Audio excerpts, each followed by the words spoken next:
They looked at you and made a calculation. They decided you were manageable, predictable, someone who would wait as long as they needed, someone who would accept whatever they chose to offer. They were wrong, because while they were busy keeping their distance, something was happening inside you that they never saw coming. Something that would make you completely unrecognizable to the person who thought they had you figured out. Stay with me, because this is not a story about revenge. It is not a story about winning. It is about something so much more powerful than either of those things. It is the story of what happens to a person when they finally stop being available for relationships that ask them to be less than they are.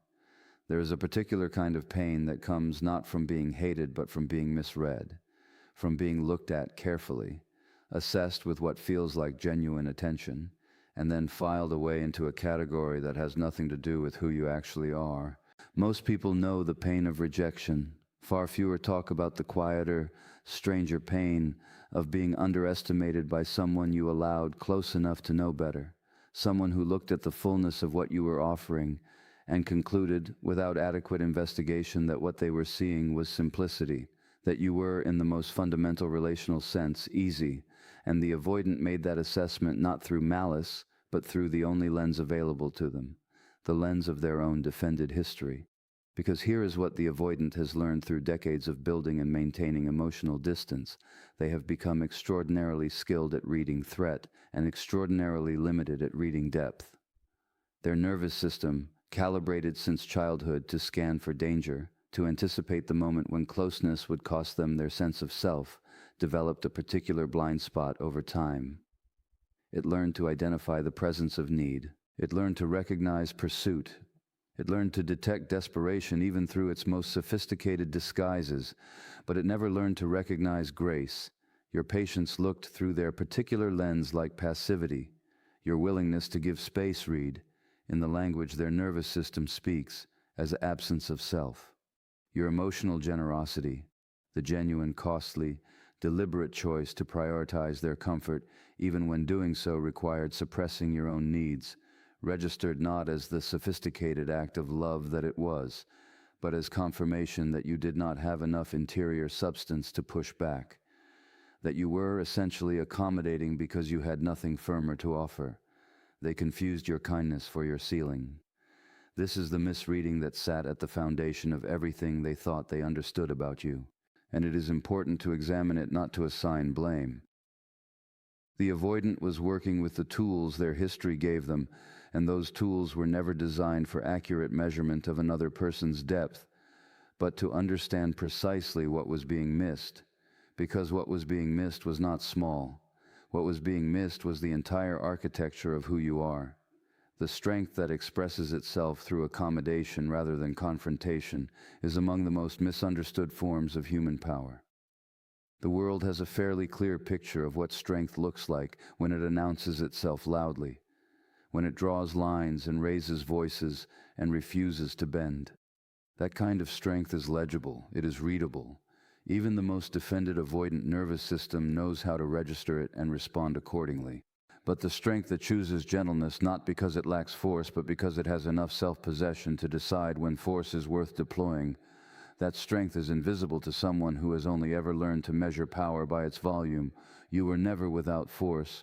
You were simply selective about its expression, and beneath every accommodating word, every swallowed need, every moment of gracious space you offered when what you actually wanted was closeness, beneath all of that was a person of considerable substance conducting a kind of patient private audit, noticing everything, feeling everything, storing with the meticulous care of someone who takes their own inner life seriously, every interaction, every inconsistency, every moment in which what was being offered fell measurably short of what you knew, in the most honest part of yourself, that you deserved.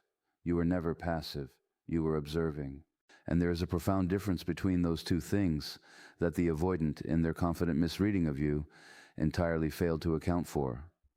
The person who observes without immediately reacting is not a person without response. They are a person whose response is still forming, still gathering evidence, still moving in the unhurried and deliberate way of someone who respects the weight of their own decisions toward a clarity that once arrived cannot be undone. That clarity was always coming. They simply did not know enough about who you were to see it approaching, and that miscalculation, quiet and confident, and completely understandable given the limits of their own defended vision, was the beginning of the moment they stopped being right about you. If this finally said what you have been feeling but could not find the words for, share it with someone who needs to hear it. Follow for more truth about self-reclamation, healing, and the power of becoming. Or drop the word wrong in the comments if they miscalculated who you are. Because the most powerful plot twist in any story is you choosing yourself. There is a script that the avoidant carries into every relationship they enter, not a conscious script, not something they drafted deliberately or could recite to you, if asked, but a deeply embedded, neurologically reinforced set of expectations about how the relational story will unfold, about who will play which role, about where the power will sit and how the dynamic will move, and what the other person will ultimately reveal themselves to be once the early warmth of connection gives way to the more demanding terrain of genuine intimacy. This script was not written in adulthood.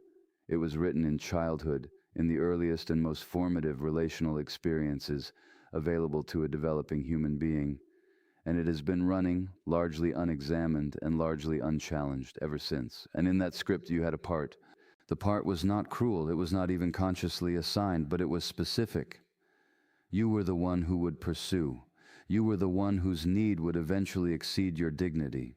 You were the one who would make yourself progressively smaller and more accommodating in the hope that sufficient smallness would finally make you acceptable to someone who had decided, long before they met you, that true closeness was not something they were willing to risk. You were, in the economy of their relational expectations, the predictable one, the known quantity, the person whose behavior could be anticipated and therefore managed and therefore never allowed to genuinely surprise them. Every time you pursued, you confirmed the script. Every time you reached and they withdrew and you reached again, you were giving the avoidance nervous system exactly the data it had been unconsciously seeking.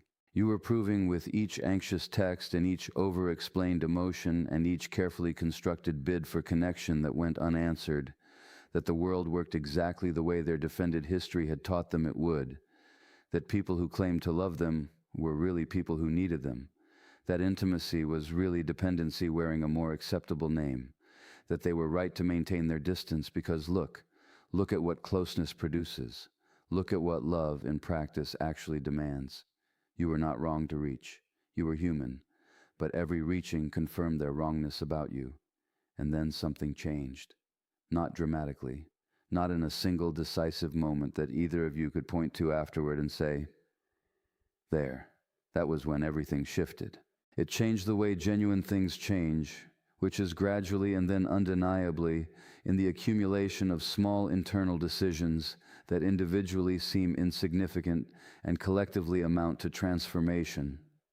You stopped reaching quite so far, not because you stopped caring, but because you began, slowly and imperfectly, to redirect some of that reaching inward, to turn the same quality of attention you had been lavishing on their unavailability towards your own interior life, your own needs, your own quietly persistent sense of what you deserved. And the script, for the first time, did not proceed as written. This is the moment that dismantles an avoidant's entire relational architecture, not the confrontation they can dismiss, not the ultimatum they can outlast, not the withdrawal they can rationalize as confirmation that everyone eventually leaves, but the quiet, undramatic, completely authentic experience of someone simply no longer behaving the way the script required them to behave. Someone who was supposed to pursue instead becoming still, someone who was supposed to need instead becoming whole, someone who was supposed to be predictable instead becoming, in the most disorienting and compelling way, genuinely difficult to anticipate. The avoidant does not know what to do with this. Their nervous system, so exquisitely calibrated to manage pursuit, has no established protocol for genuine self-possession in someone it had already categorized. It searches for the familiar pattern and cannot find it.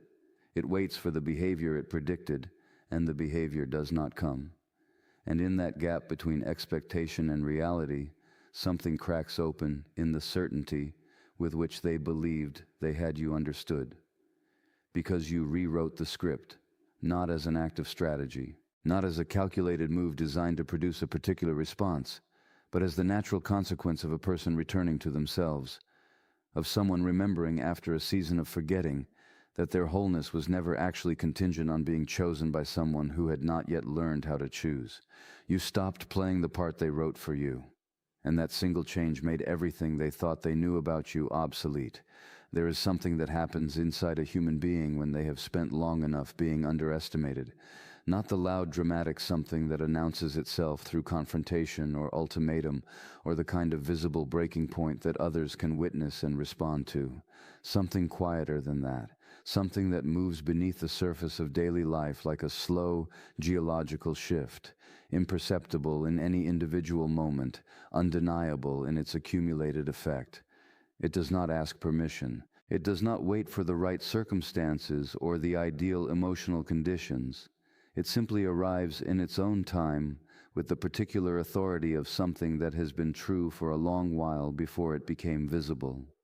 It is the arrival of yourself, not a new self constructed in reaction to how you were treated, not a harder self armored against future disappointment, not the performance of someone who has decided that indifference is the sophisticated response to having been dismissed, but the original self, the one that existed before the accommodation began, before you started editing your needs into shapes more acceptable to someone who was never fully available to receive them in their authentic form.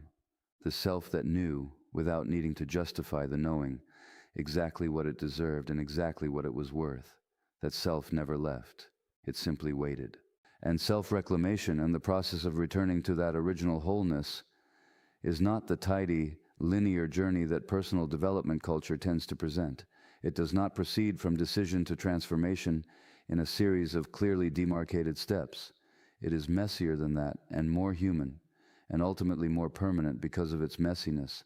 It happens in the ordinary moments, in the morning when you wake and notice that your first thought is no longer about them, in the conversation with a friend where you laugh with your whole body and realize, with something approaching wonder, that you had forgotten this version of yourself existed, in the quiet evening when you sit with your own company and find it not just tolerable but genuinely, surprisingly sufficient. These moments do not feel like reclamation when they are happening. They feel like nothing in particular, and that ordinariness is precisely the point. Because the avoidant who underestimated you was counting on a particular version of your story continuing. They were counting on the version where your sense of self remained contingent on their emotional availability, where your confidence rose and fell according to how much access they granted you, where the withdrawal of their attention created in you the kind of visible destabilization that would confirm what they had already decided, that you needed them more than they needed you, that the power in this dynamic was distributed in their favor, and that the distance they maintained was sufficient to keep that distribution intact. What they did not calculate was what you would find when you finally turned fully inward, because when a person of genuine depth stops directing their energy outward towards someone unavailable and redirects it toward themselves, the results are not modest. The same capacity for sustained attention that you offered them, the patience, the generosity, the willingness to sit with difficulty without immediately fleeing, when applied to your own growth, your own healing, your own deliberately constructed inner life, produces something extraordinary. It produces a person who is no longer available to be underestimated, not because they have become louder or more defended or strategically withholding, but because the fullness they have developed is simply too present, too real, too self-evidently substantial to be dismissed. You cannot misread a person who has fully arrived in themselves. You can try, but the reading will not hold. And this is what the avoidant encounters when they look at you now. Not the accommodating, self-compressing, endlessly patient version of you that their original assessment was built upon, but someone whose presence has a new quality, a settledness, a lack of apology, a comfortable and unperformed certainty about their own value that communicates without a single word being spoken that the terms of the original dynamic are no longer available. You have reclaimed yourself, and what has been genuinely reclaimed cannot be taken again by the same hands that caused it to be lost. That is not a threat. It is simply the truth of what becoming yourself, fully and finally, actually means. There is a particular blindness that comes with being deeply defended. It is not the blindness of stupidity or carelessness or even deliberate cruelty. It is the blindness of a nervous system so thoroughly organized around self-protection that it has lost the capacity to accurately perceive the interior life of another person. The avoidant sees the surface of people with remarkable clarity. They read behavior with precision. They notice inconsistency and track emotional patterns and detect inauthenticity with a sensitivity that would be impressive if it were not so relentlessly deployed in the service of maintaining distance. But depth, the kind of depth that does not announce itself, that lives quietly beneath accommodation and patience and deliberate gentleness, that they consistently miss. They missed it in you, and what they missed was not peripheral. What they missed was the entirety of what made their assessment wrong. Because the depth that lives in a person who has chosen patience over pursuit, who has chosen generosity over self-protection, who has continued to show up with warmth for someone offering very little warmth in return, that depth is not visible on the surface. It does not wear itself on the outside. It accumulates inwardly, silently, in the private spaces of a person's relationship with themselves, growing denser and more substantial with every experience that required them to reach inward for resources that no one around them was providing. The avoidant looked at you and saw accommodation. They did not see what accommodation was costing you, and they did not see what sustaining that cost was building inside you. They did not see that every time you swallowed a need and continued to show up anyway, you were developing a relationship with your own interior life that was becoming, by increments, more honest and more nourishing and more fundamentally yours than anything they could have offered or withdrawn. They did not see that the person who is capable of sustained generosity toward someone emotionally unavailable is precisely the person who, once they redirect that generosity toward themselves, becomes someone of formidable and lasting substance. They saw the giving. They entirely missed the giver. This is the nature of being underestimated by someone defended. They project onto your patience the explanation that requires the least revision of their existing worldview. The simplest explanation, the one that confirms what they already believe about people who love them, that the love is really need, that the generosity is really desperation, that what looks like depth is really just the absence of sufficient self-respect to demand more. This projection is not malicious, it is automatic. It is the mind doing what defended minds do, which is interpret incoming information through the filter of what it already knows, rather than remaining genuinely open to being surprised by what it does not. But projections, however automatic, have consequences, because the person onto whom the projection is placed has a choice. They can accept the projection, can slowly, through the accumulated weight of being seen inaccurately, begin to inhabit the diminished version of themselves that the other person's lens has produced. This happens more often than most people would like to admit. We are social creatures. We are profoundly influenced by how we are seen by those we care about. And when someone we love consistently reflects back to us a version of ourselves that is smaller and simpler and less substantial than the truth, the temptation to conform to that reflection, to stop fighting the current of someone else's perception, is real and powerful and not at all a sign of weakness. Or they can do something far more difficult. They can hold on to the truth of themselves, even when no one proximate to them is reflecting it back. They can maintain in the private and unglamorous daily practice of genuine self-knowledge a relationship with their own depth that does not require external validation to remain intact. They can refuse quietly and without drama and without needing the refusal to be witnessed or acknowledged, to become the simpler person the avoidance assessment required them to be. And that refusal, sustained over time, produces something the avoidant never anticipated. It produces a person whose sense of their own worth has been tested by exactly the conditions most designed to erode it, and has not eroded.